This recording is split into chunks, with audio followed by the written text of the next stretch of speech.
તો આવી રહી બેગ અત્યારે આપણે છીએ પુરાવા આ છે આપણી પથારી ધાબા પર આપણે ગુવાઈ ગયા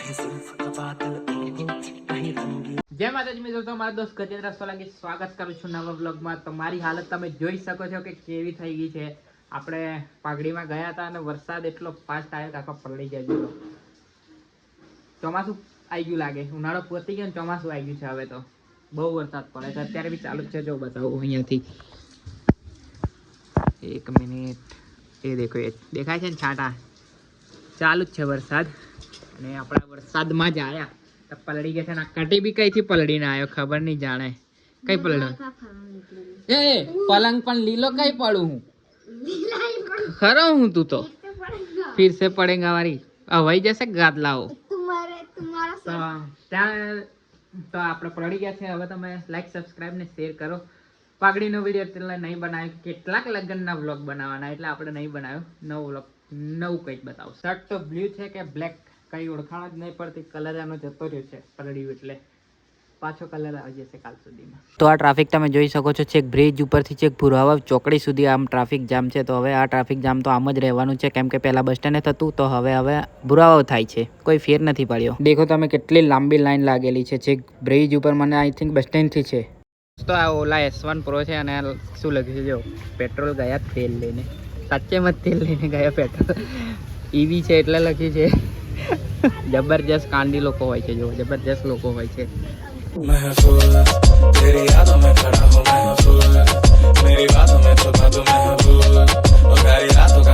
આપણે તો આવી ગયા છે ગામડે કેમ કે તમને ખબર જ છે કે ઉનાળો એટલે લગ્નની સિઝન એટલે આપણે આવી ગયા છે લગ્નમાં જવું હતું પણ શું કરે मजबूरी का नाम महात्मा गांधी ऐसा है तो हम आ गए हैं गांव में हाँ और ये रही कसका मीन्स कसको माथू रख का कास्का होता है ना वो माथू रखने का कास्का और भाग गई तो आई ગયા છે આપણે ગામડેના આવી રહ્યો મોદી ચાચો આ મોદી ચાચો કંઈ ચા બનાવવાનું છે હા આવી રહી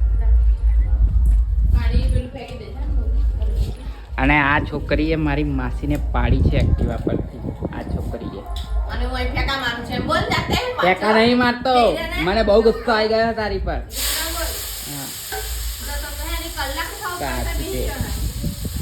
મારી માસીને પાડી નહીં ખાવાનું બનાવીને ખાય છે જો મસ્ત મસ્ત કેવો વઘાર મારે છે તો ગાઈસ ડીજે સંભળાય છે તમને ત્યાં જવાનું છે અમારે પાઘડીમાં અમારી સાથે આવવાનો છે આ કાસ્કો આવવાનો છે આ કાસ્કો તો ચાલો પછી મળીએ થોડી વાર રહી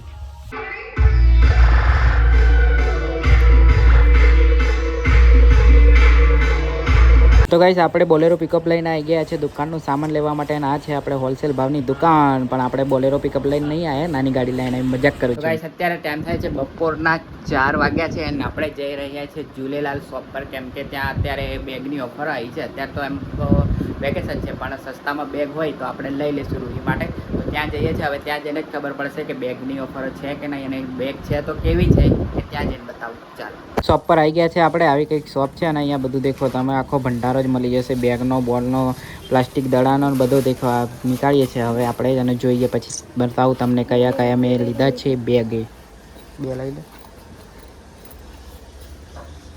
બ્લેક કલરમાં છે આમાં બ્લેક હા બ્લેક કલર હોય તો રૂહી કંઈ બગાડે તો દેખાય ને એટલા માટે બ્લેક કલર લઈએ છીએ પણ સારો હોય તો આપણે લઈશું બાકી નહીં લઈએ નીકાળે છે બ્લેક કલરમાં જોઈએ આપણે કેવા કેવા છે બેગ હા જોઈ લો બીજો પીસ લગાવો તો દોસ્તો બ્લેક કલરમાં તો નાની બેગ લાગે છે એટલે આપણે એને કેન્સલ રાખીશું અને બંને બેગ આ એક જ જેવી લઈ લઈશું અલગ અલગ કલરમાં જો નાની લાગે છે બેગ એટલે મારે બ્લેક કલર નહીં લેવી તો આ જે કલર આપણે હાથમાં છે એ જ રીતની બીજી એક લઈ લઈએ એટલે બે લઈ લઈએ પછી તમને કહું કેટલામાં આપણને પડી છે અને બધું પણ પહેલાં આપણે ઘરે જઈએ અને પછી પણ એની પહેલાં તમને આ લોકેશન બતાવી દઉં બહાર નીકળીને એ શોપ જ્યાંથી અમે બેગ લીધા છે 100 રૂપિયામાં 100 રૂપિયાની બે બેગ લીધી છે ઘરે જઈને બતાવું તમને તો આવી રહી બેગ આ બે બેગ લીધી આપણે 100માં અને આ 3 ચેનવાળી છે એક આવી રહી એક આવી રહી અને એક આવી રહી ટોટલ 3 ચેનવાળી છે અને મોટી બેગ છે ખોલીને બતાવું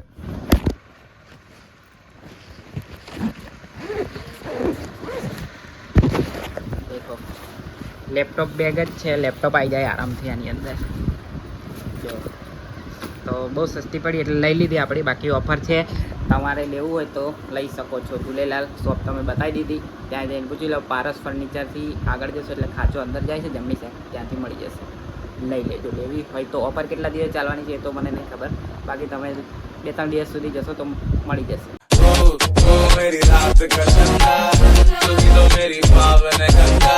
અત્યારે આપણે છીએ ભુરાવાવ અને મારી સાથે છે કટી છે કટી. અને અમે આવ્યા છીએ દવાખાને, સાઈ હોસ્પિટલમાં. બાકી જેમને દવાખાને જવાનું છે એ તો ગયા. અમે બેઠા છીએ ગાડીમાં આરામથી અને ટ્રાફિક જોઈએ છે કે કઈ રીતે ટ્રાફિકનું નિયંત્રણ કરે છે ટ્રાફિક પોલીસ, TRB જવાનો એ બધું. બાકી બેઠા છીએ આપણે શાંતિથી. અને આપણી આગળ રિક્ષા સ્ટેન્ડ છે તો બધી રિક્ષાઓ આગળ આવે છે અને પાર્ક થાય છે. આ છકડો ભરીને અહીંયા જો સિમેન્ટ મળે છે એટલે છકડા ઊભા છે, ટ્રેક્ટર બી ઊભું છે, બધું ભરાવા આવ્યું છે. પણ આપણે અહીંયા આરામથી સાઈડ પર ઊભા છે એટલે કોઈ અડચણ થાય એવું નથી. ઇધર શું દેખો, ટ્રેક્ટર અડાઈ દીધું છે એમ ને. એ તો કશું ના થાય, ટ્રેક્ટરને તો બધે અડી જાય ને તોય કંઈ નહીં થાય. બાકી ના તૂટે કેમેરા, ના તૂટે. એ તો પ્લાસ્ટર મારેલું છે એની ઉપર અડાયું છે એટલે કંઈ ના થાય. બાકી જુઓ ટ્રાફિક જામ થાય છે. હવે જેમ જેમ સાંજનો સમય થશે બરોબર એટલે ફૂલ ટ્રાફિક જામ થશે. જુઓ અત્યારે ટાઈમ થાય છે, એ ટાઈમ દેખવા 1 મિનિટ, હા 5:36, 5:30 થાય છે. તો એ ફોકસ કર, કઈ ગયું ફોકસ?